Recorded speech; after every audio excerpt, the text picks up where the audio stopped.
raio. Em certa época era temido como o martelo dos deuses. Novas descobertas revelam que ele é mais estranho e mais fatal do que qualquer mito antigo. As evidências sugerem que cada raio sobre a Terra está conectado à explosão de uma estrela em uma galáxia distante.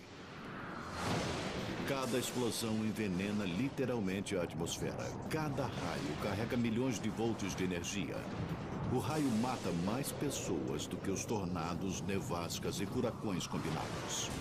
De repente ouvi um estrondo alto e aquele flash gigante de luz me atingiu no rosto.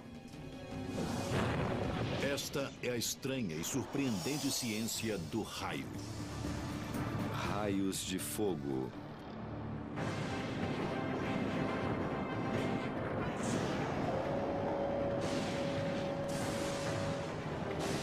O raio é lindo, atraente, mas é um assassino.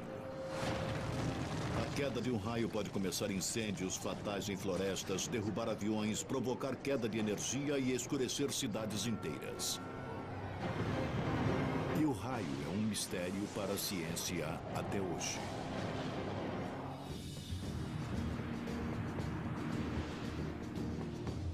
Os raios caem no planeta cerca de 3 milhões de vezes a cada dia e ainda não sabemos como eles funcionam.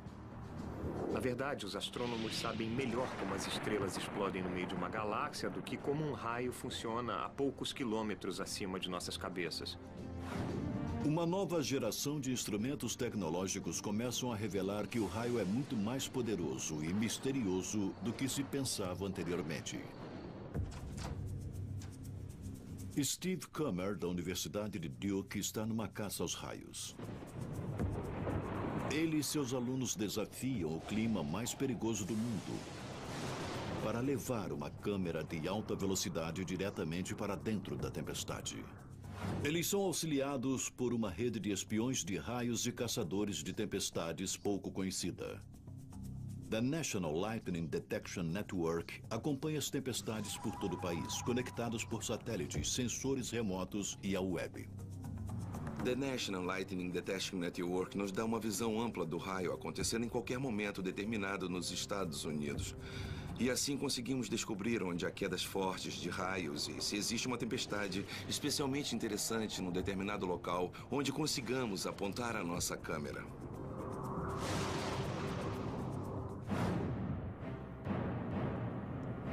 A arma secreta de Kummer, uma câmera de vídeo modificada e recondicionada para gravar em velocidades espantosas. Uma câmera de vídeo comum grava 30 frames por segundo. A câmera de Kummer grava mais de 7.000 frames por segundo. Essa capacidade de gravar numa supercâmera lenta revela detalhes desconhecidos sobre as descargas elétricas. Quando é detectada a chegada de uma tempestade, a equipe de Kummer prepara a câmera para capturar toda a fúria de um grande relâmpago.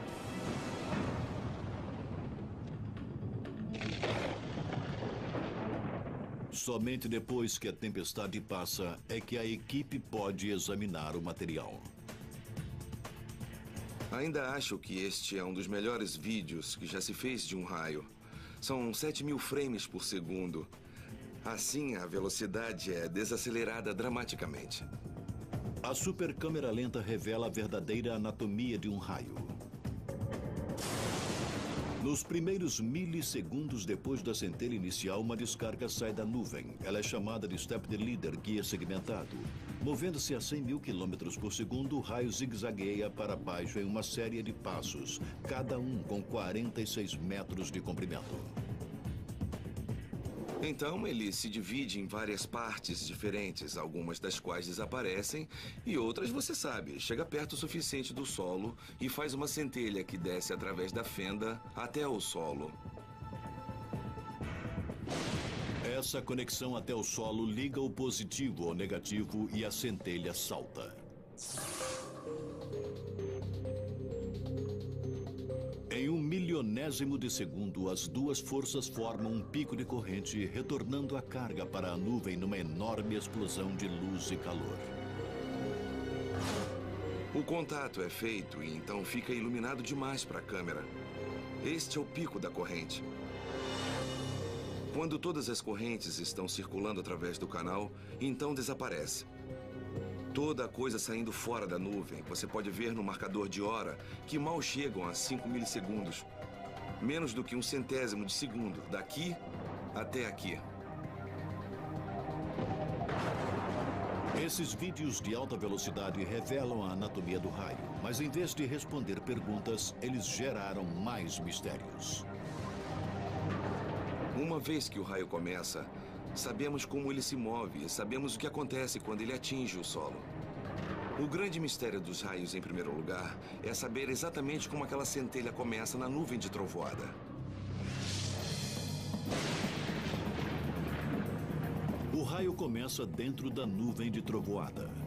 Quando gotículas de água da chuva se formam dentro de uma nuvem, as moléculas de H2O colidem, executando elétrons ao acaso de moléculas individuais. Cada elétron tem uma carga positiva ou negativa. Os elétrons positivos são mais claros e são carregados por updrafts para o alto das nuvens. Os elétrons negativos mais pesados descem para o fundo das nuvens. Quando uma nuvem de trovoada se desenvolve espaçadamente, esse grupo de elétrons cresce até que a nuvem se transforme praticamente numa bateria gigante com um polo positivo e um negativo. Numa bateria AA, os polos positivo e negativo produzem energia elétrica quando são conectados.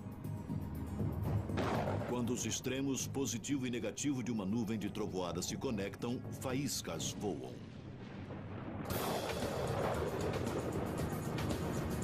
A energia elétrica de um raio é inacreditável. 305 metros de raio contém várias centenas de milhões de volts de energia elétrica. Há energia suficiente no único milissegundo para iluminar uma casa média americana por um mês inteiro. 300 vezes mais energia necessária para matar um homem numa cadeira elétrica. O problema para os cientistas é este. É teoricamente impossível para uma simples nuvem de chuva gerar esse tipo de energia. As medições que foram feitas dentro da nuvem de trovoada sobre o tamanho desses campos elétricos serão quase sempre pequenas demais para criar uma centelha.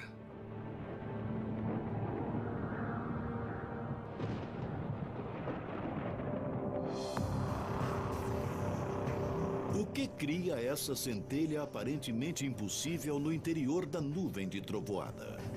Para descobrir, os investigadores precisam entrar no centro de uma tempestade e, de alguma forma, forçar o raio a cair.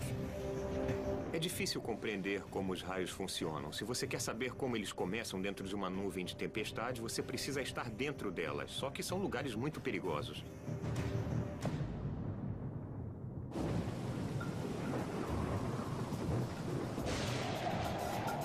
O International Center for Lightning Research and Testing pode ter resolvido o dilema. Localizado na Flórida, um dos pontos do mundo de maior incidência de tempestades elétricas, o centro envia pesquisadores para o coração de uma nuvem de trovoada com foguetes. Quando Ben Franklin inventou o para-raios em 1749, as pessoas souberam que o raio era atraído pela mais alta estrutura na redondeza. O Lightning Research Center levou o conceito um passo à frente, usando modelos gigantes de foguetes como também para raios móveis de alta tecnologia para literalmente atrair o raio do céu. Durante a temporada de chuvas de verão, os investigadores carregaram os foguetes dentro de tubos de aço no alto da torre de lançamento. Fios encapados Kevlar à prova de explosões são então passados do foguete até um alvo seguro no solo. Quando as características nuvens de trovoada cúmulo-nimbus se juntam, os investigadores preparam para a decolagem. A caixa está armada. 212 armado. Assim que a nuvem passa acima deles, eles explodem o foguete dentro de seu centro. 3, 2, 1, fogo. O foguete conecta os polos negativo e positivo de uma nuvem de trovoada, liberando um raio e mandando 1 gigavolt pleno de eletricidade pura para os fios do para-raio voador.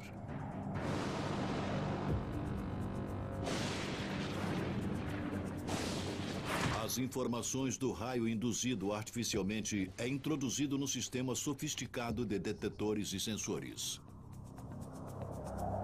Nós medimos cerca de 24 áreas por todo este local. Os sinais são todos mandados de volta por fibra ótica e dentro do trailer de controle de lançamento temos um equipamento para receber os sinais. Medimos cerca de 85 sinais diferentes para cada queda de raio. O raio dura cerca de 1 segundo. Então é muita informação. Cada nuvem de trovoada contém raios-x e raios gama somente vistos anteriormente em estrelas em extinção e explosões nucleares. É realmente inesperado ver o que é essencialmente o mais poderoso fóton no universo criado em algo tão comum que vemos todos os dias como uma nuvem de trovoada. E isto pode ser a chave do mistério dos raios. Os pesquisadores agora acreditam que os raios na Terra podem ser auxiliados por explosão de estrelas em galáxias distantes.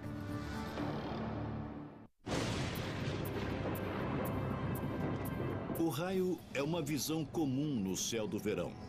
Mas investigações sobre o fenômeno revelam mais mistérios do que respostas. A grande questão em estudos de raios, em primeiro lugar, é qual é o mecanismo que, na verdade, cria descarga na nuvem de trovoada. As medições que têm sido feitas dentro das nuvens de trovoada são quase sempre muito pequenas para criar uma descarga pelos mecanismos normais que conhecemos.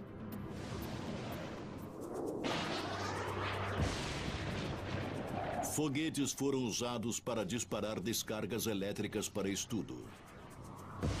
Porém, mais uma vez, a descarga elétrica só mostrou mais mistérios. Em vez de expor a fonte da descarga do raio, os dados do foguete mostram algo ainda mais estranho. O raio contém não só eletricidade, mas raio-x. Vimos pulsos grandes e surpreendentes de raios-x. Isto estava acontecendo a todo instante. Eram tão brilhantes que estava cegando nossos instrumentos com os raios-x. Ninguém suspeitava que uma descarga elétrica, na verdade, continha raios-x. Eles são uma das mais poderosas formas de radiação no universo. Eles existem na extremidade do espectro de radiação, além do visível e luz ultravioleta. Os raios-x emitem muito mais energia do que a luz normal, literalmente penetrando na carne humana. Como os raios-x entram em um simples raio? O relâmpago não é quente o suficiente para gerar raio-x. Seria preciso cerca de 1 bilhão de graus Fahrenheit. E o raio nunca chega a temperaturas assim tão altas. Então algo bastante incomum está acontecendo. Para investigar o mistério de raio-x, a equipe da Flórida construiu um detetor para ser colocado perto da nuvem de trovoada acionada.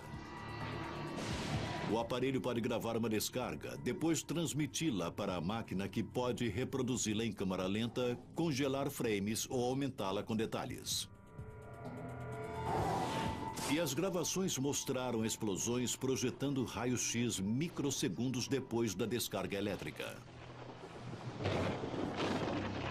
Mas os raios-x eram somente a ponta do iceberg. O raio contém algo ainda mais estranho e mais poderoso. Em 2003, meu colega e eu trabalhávamos nos instrumentos no Lightning Center. E estávamos também examinando os registros e percebemos algo muito estranho. Nós vimos o que parecia ser um flash de raios gama. Esses raios gama pareciam estar passando por toda a área, vindo da nuvem de trovoada acima. Talvez uns 3 quilômetros acima. Nós não esperávamos ver raios gama vindo das nuvens de trovoada. Aquilo era inacreditável, certamente uma grande descoberta.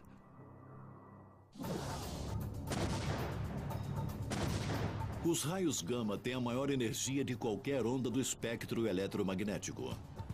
Gerada por átomos radioativos, são produzidos somente pelos eventos mais poderosos do universo. Explosão solar ou supernovas, uma grande explosão de estrelas. Os físicos então acreditavam que não havia ocorrência natural de raios gama em nosso planeta. Mas em 1994, um satélite da NASA em busca de raios gama acidentalmente descobriu e registrou esses raios na Terra. E essas explosões bizarras de radiação surgiam somente durante as descargas elétricas. Pesquisadores descobriram que o raio mais modesto e comum de alguma forma contém a energia de uma estrela em explosão. Isto é quase um paradigma. As pessoas são fascinadas por esses flashes de raios gama terrestres, mas elas olham para o local errado. Elas acham que eles vêm do ponto mais alto da atmosfera, quando na verdade eles vêm das nuvens de trovoada.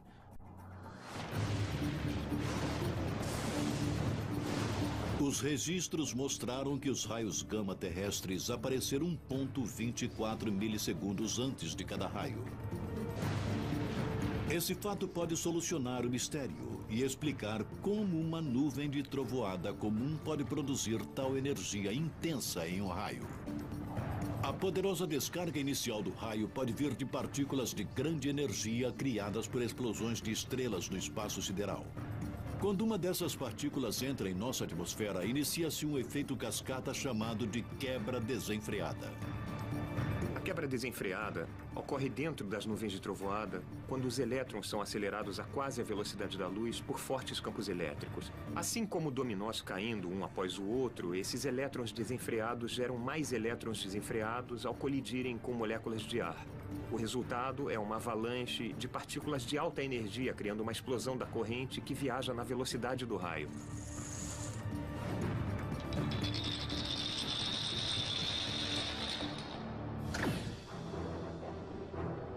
Essa avalanche de partículas de alta energia colidem com o campo elétrico da nuvem de trovoada, gerando energia suficiente para descarregar 1 gigavolt de eletricidade, que chamamos de raio, como também libera as explosões terrestres de raios gama.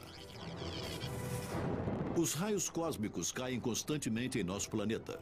Mas quando uma nuvem de trovoada desenvolve uma grande carga elétrica, basta apenas um desses raios para iniciar a cascata de energia chamada raio.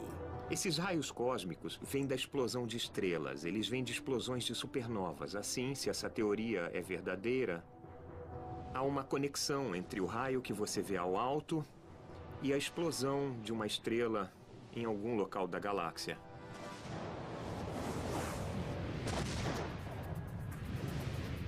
Entretanto, essa extraordinária descoberta sobre a fonte do raio não começa a solucionar seus mistérios. O primeiro objetivo é descobrir como o raio funciona. Assim que entendermos como ele faz e o que ele faz, poderemos então começar a avançar nas formas de também predizer o que ele vai fazer. E talvez possamos descobrir formas de desviar o raio. A energia do raio pode ser mais penetrante e mais mortal do que simplesmente explosões de eletricidade e raios cósmicos. As mais recentes pesquisas mostram que cada raio pode literalmente envenenar o ar que respiramos. Mas o que é isso? Discovery.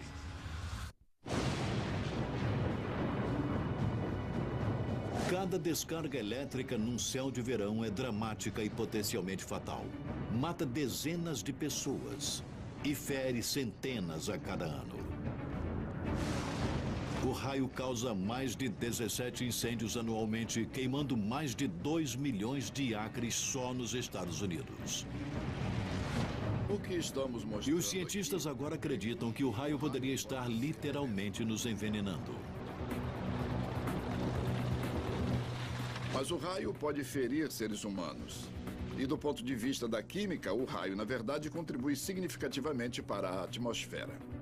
A contribuição do raio à atmosfera é nada mais do que toxinas ambientais poderosas. O Dr. Renzi Zhang criou um aparelho que pode ser chamado de raio na garrafa. Ele revela como o raio pode envenenar o ar que respiramos. Na natureza, um raio padrão tem 1,6 km de comprimento, mas somente 1 polegada de largura na sua área mais poderosa, o canal quente. Embora a longevidade da descarga elétrica seja menor do que 1 segundo, nesse tempo seu canal quente chega a 28 mil graus Celsius. A essa temperatura, o canal quente rompe todas as moléculas em seu caminho. O raio simulado no aparelho do Dr. Zhang atinge a mesma temperatura. E assim que as moléculas na atmosfera são rompidas, um analisador químico suga o ar eletricamente alterado. O teste revela que um dos maiores subprodutos de uma descarga elétrica é o poluente industrial ozônio. O ozônio na estratosfera acima da Terra protege o planeta da radiação ultravioleta. Mas o ozônio no nível do solo é tóxico. O ozônio é o maior componente do smog, e estudos da poluição do ar mostraram que o ozônio prejudica o tecido dos pulmões e do coração. Pode causar irritação nos olhos, problemas respiratórios e crises de asma. O efeito do ozônio na poluição é bem conhecido. O impacto do raio foi surpreendente. Toda vez que um raio cai na Terra, enormes quantidades de ozônio são liberadas do núcleo central incandescente. Um estudo mostra que um raio médio libera 190 quilos de ozônio, equivalente à produção diária de ozônio de 3.650 carros juntos. O raio pode não só derrubar eventualmente uma árvore, como literalmente afetar todo o planeta.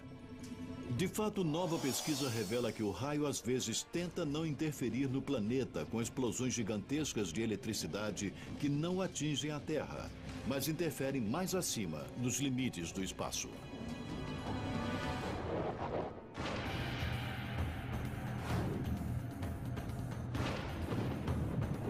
Em 1989, cientistas atmosféricos inadvertidamente gravaram explosões misteriosas de luz acima das nuvens. Os lampejos gravados eram curtos, de 10 a 100 milissegundos, 20 vezes mais rápidos do que um piscar do olho humano. Mas sugeriram que um novo tipo de raio nunca testemunhado antes estava à espreita lá no céu. Essas explosões foram apelidadas de sprites por sua deslumbrante beleza e comportamento indefinível. Mas seriam eles uma nova forma de raio ou estariam relacionados aos raios terrestres? Talvez o mais importante, essas erupções espaciais provocam os mesmos danos que os raios normais? A videocâmera de velocidade do engenheiro Stephen Kummer é perfeita para capturar os indefiníveis sprites. Se você capturar um sprite em velocidade normal e depois olhar o vídeo quadro a quadro, o sprite provavelmente estará presente em apenas um frame do vídeo. Por isso não se vê nada de dinâmica. Como começou, como se expandiu, o que realmente aconteceu lá. Assim, se você quiser ter alguma noção de como os sprites realmente se desenvolvem, precisará de uma câmera com mais capacidade, que possa gravar vídeos em altas velocidades.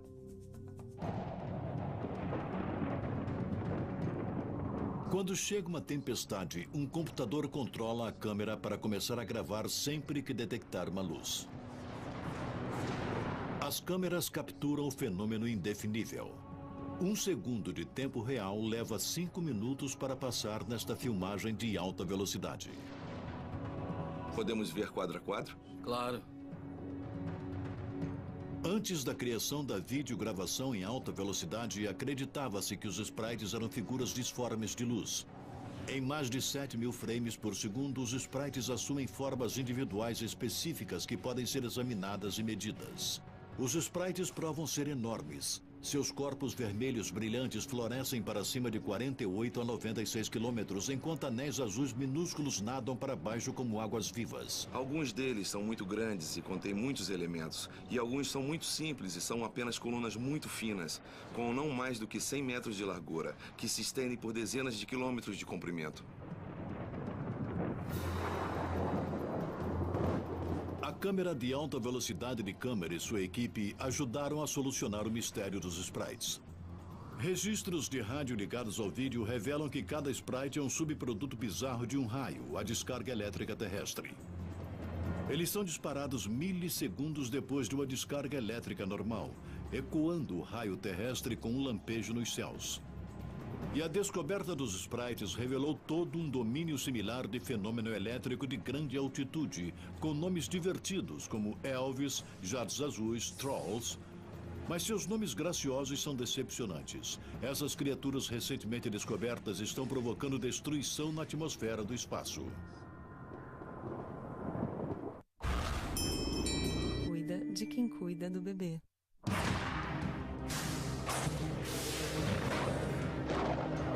Em Em 1989, os meteorologistas descobriram o fenômeno chamado sprites, raio indefinível e raro que se estendem pelo espaço. Acontece que esse mega-raio era somente um tipo de toda uma espécie de descargas elétricas bizarras que acontecem bem acima das nuvens. Um dos mais espetaculares desses eventos é chamado de jato azul. Ele foi descoberto em 1989 em um vídeo da Space Shuttle. Essas explosões de eletricidade se projetam do topo das nuvens de trovoada e alcançam altitudes de 48 quilômetros acima da Terra. Embora se movam a velocidades de 240 quilômetros por segundo, seu longo alcance significa que eles duram muito mais do que os sprites indefiníveis. Porém, o mais recente vídeo sugere que alguns jatos azuis podem ser 2 vezes maiores do que anteriormente acreditava-se ser possível. Há cerca de 5 anos, um desses jatos foi visto e, na verdade, cruzou a distância de uma nuvem de trovoada até o espaço, a quase 80 quilômetros de altitude. E por isso agora nós os chamamos de jatos gigantescos, capazes de cobrir a toda uma distância do Sol, basicamente até o espaço.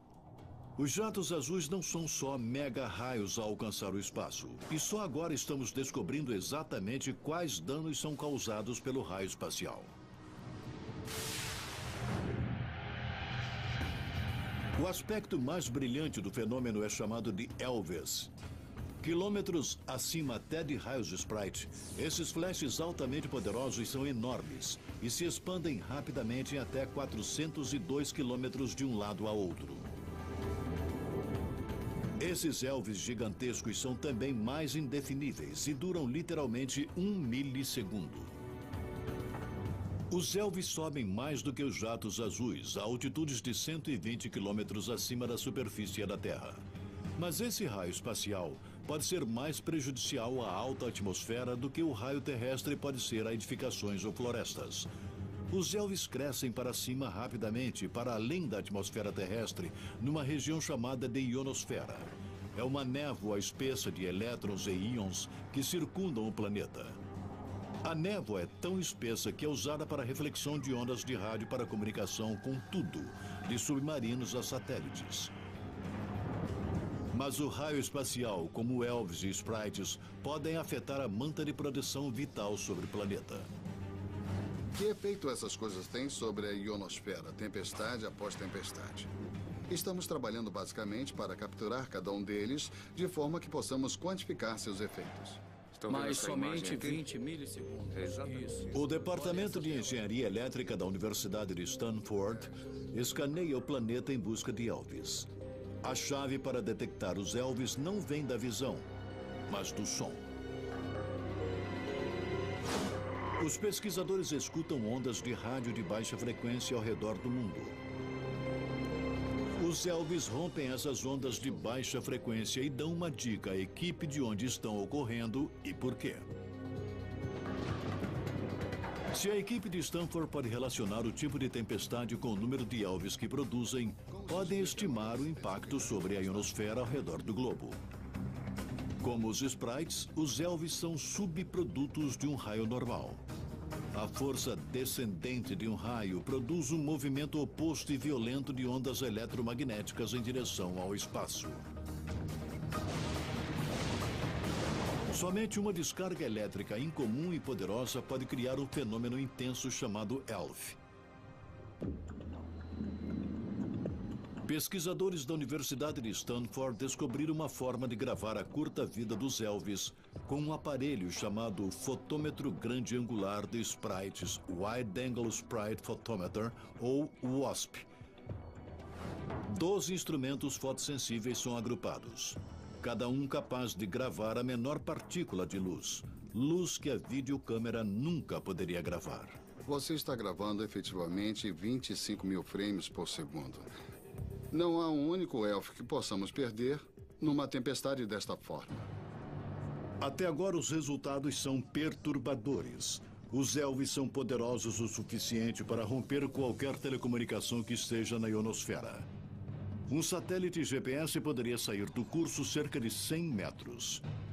Teoricamente, isso poderia resultar no avião no nevoeiro fazer um pouso por instrumentos somente para descobrir que errou a pista em mais de 100 metros. Nenhum acidente foi diretamente rastreado por um raio espacial até agora.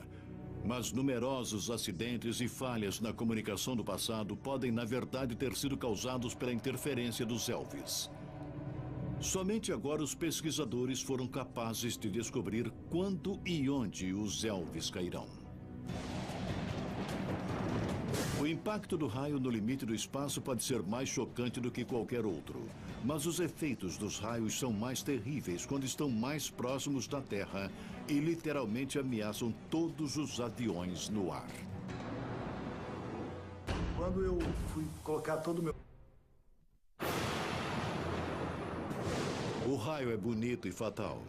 Mata mais de 70 pessoas por ano na América e fere seriamente pelo menos 750. Mas por mais perigoso que seja no solo, o raio é igualmente perigoso no ar. Aeronaves comerciais voam através de tempestades diariamente, significando que a ameaça de uma descarga elétrica é um perigo sempre presente para os aviões. Cada aeronave comercial é atingida em média uma vez por ano. Assim, o raio é uma ameaça diária. Imagine voar a 33 mil pés no ar num dia de tempestade. Quando seu avião passa por uma nuvem, é subitamente assaltado ou sacudido por um poderoso lampejo de luz.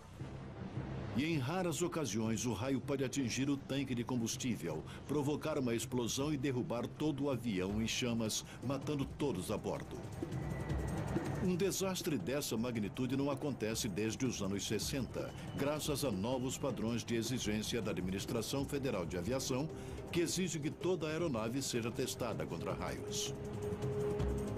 A Lightning Technologies Incorporation está à frente dos testes de aviação e aeroespacial há décadas. Somos especializados em proteção a raios com sistemas e instalações de tecnologia altamente avançadas, incluindo aeronaves, veículos espaciais e até parques temáticos recreativos.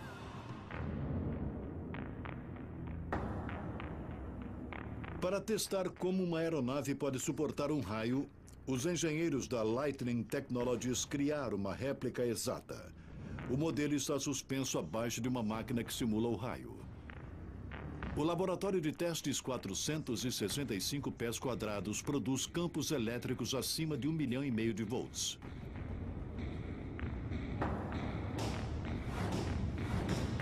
Cada descarga capturada digitalmente em um disco rígido, de forma que pode ser examinado em câmera lenta. A menos que não esteja adequadamente protegido, o sistema elétrico inteiro de um avião pode queimar com um único raio, na medida em que 100 mil volts de eletricidade pura corta a comunicação com o solo, avaria o painel de instrumentos e destrói os mecanismos de navegação.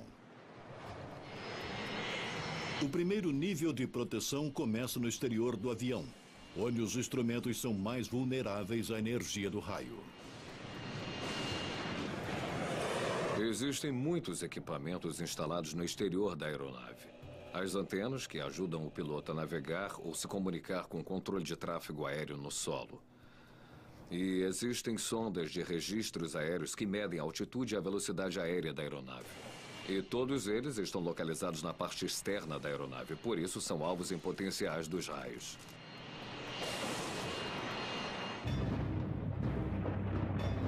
Os perigos pioram quando um raio entra literalmente no avião. Toda vez que um avião é atingido por um raio, o raio entra no avião como pelo nariz e sai por um segundo local da aeronave como pela cauda. Quando a corrente circula através da estrutura da aeronave, existe um campo magnético que envolve a corrente. Os campos magnéticos são talvez o efeito mais surpreendente e letal dos raios, causando danos imprevisíveis aos mais delicados instrumentos da aeronave. Hoje, a maioria das funções de navegação da aeronave são feitas por eletrônica. E os eletrônicos são progressivamente complexos e progressivamente sensíveis a voltagens induzidas por raio que acontecem quando o avião é atingido por um raio. Em apenas microsegundos, este campo magnético sobre tensão pode causar danos suficientes para fazer o avião guinar impotente e perder o controle. É por isso que os cientistas precisam testar os efeitos de alta voltagem em instrumentos de voos. Pegamos certos sistemas elétricos da aeronave, principalmente aqueles que executam funções críticas como controles de voo e os sistemas de controle eletrônico do motor, e levamos estes para a bancada de testes. Injetamos esses fenômenos transitórios no sistema e observamos atenciosamente a sua atuação para garantir que ele não está danificado ou descontrolado. O teste do FAA foi um sucesso.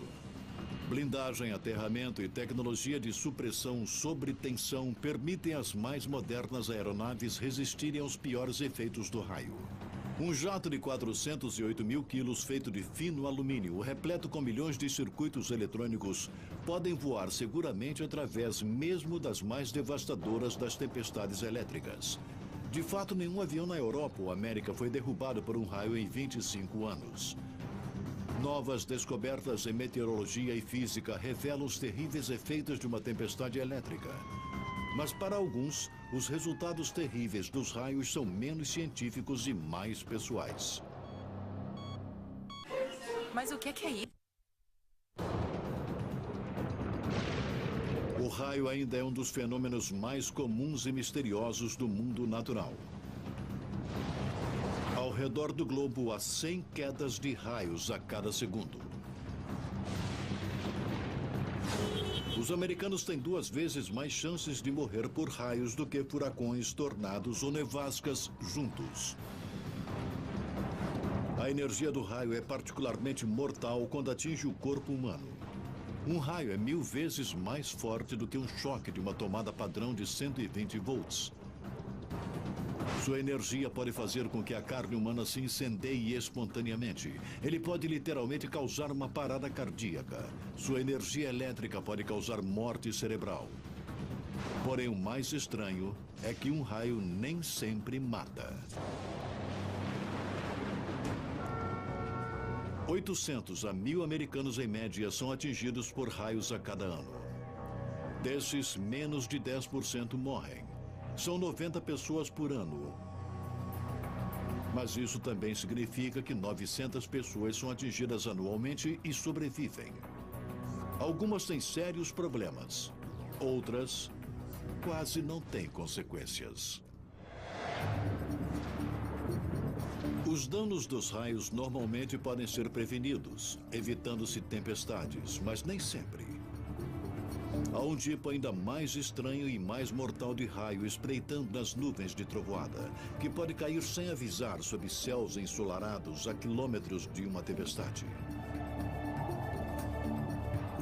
Ele é chamado de raio positivo, mas seu apelido é Bolt from the Blue, raio caído do céu.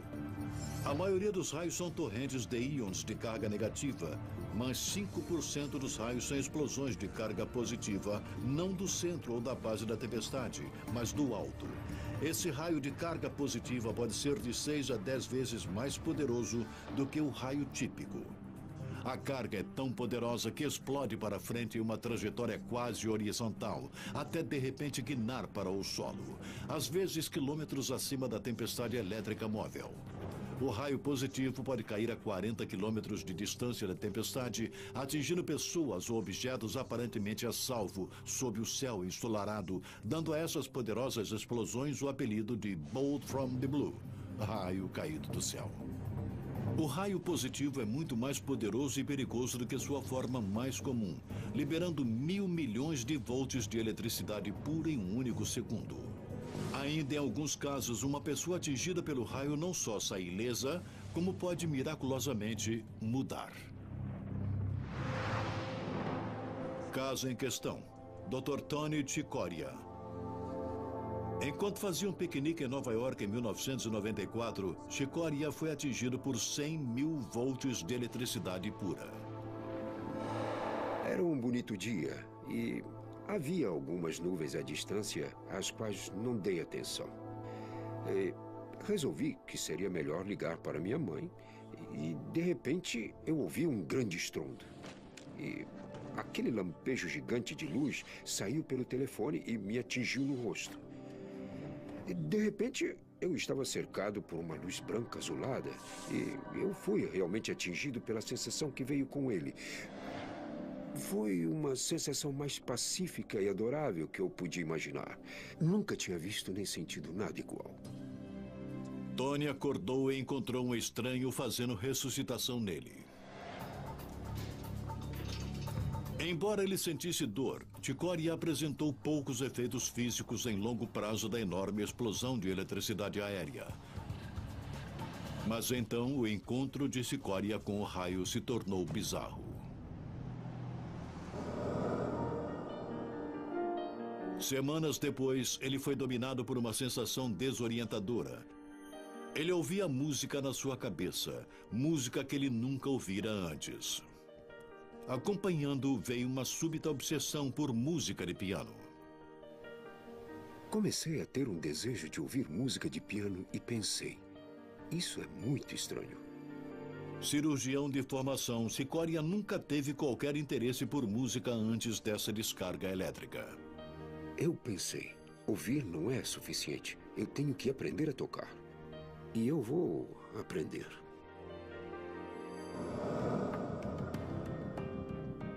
Ele começou a aprender sozinho a tocar piano. Mais estranho, uma música original começou a fluir inexplicavelmente de seu cérebro para seus dedos. Parecia que eu estava sintonizado numa frequência. E aí me abri para a música. E ela começou a vir. E há momentos em que ela vem em tal intensidade que eu fico totalmente dominado. O talento surpresa foi perturbador. Eu não entendia o que havia me acontecido. Havia pouca coisa escrita sobre pessoas atingidas por raios que sobreviveram. De alguma forma, 100 mil volts de eletricidade alteraram o cérebro de Tony Sikoria e liberaram o talento de compor música. Um neurologista examinou Sikoria e criou uma teoria sobre sua transformação. Ele acha que eu sempre tive genes para música, sempre. Mas eles estavam trancados ou reprimidos, sei lá. Mas nunca foram ativados. E o raio tirou a poeira desses circuitos e agora estão abertos. Seja qual for a razão, o talento musical de Sikoria induzido pelo raio resistiu. Uma de suas composições é adequadamente chamada de Sonata do Raio. O raio pode matar, mas também pode liberar talentos inimagináveis. Desde o começo dos tempos, a humanidade respeita a força misteriosa dos raios. Descobertas tecnológicas revelaram novas informações sobre raios do céu. Mas em alguns casos, a pesquisa somente intensificou o mistério. Então, quando o próximo raio iluminar um céu de verão, lembre-se que cada estrondo de raio foi disparado por um íon de uma estrela distante em explosão. E cada trecho recortado de luz alcança o limite do espaço e as moléculas de ar que você respira enquanto escuta um trovão distante. Versão brasileira Audiocorp.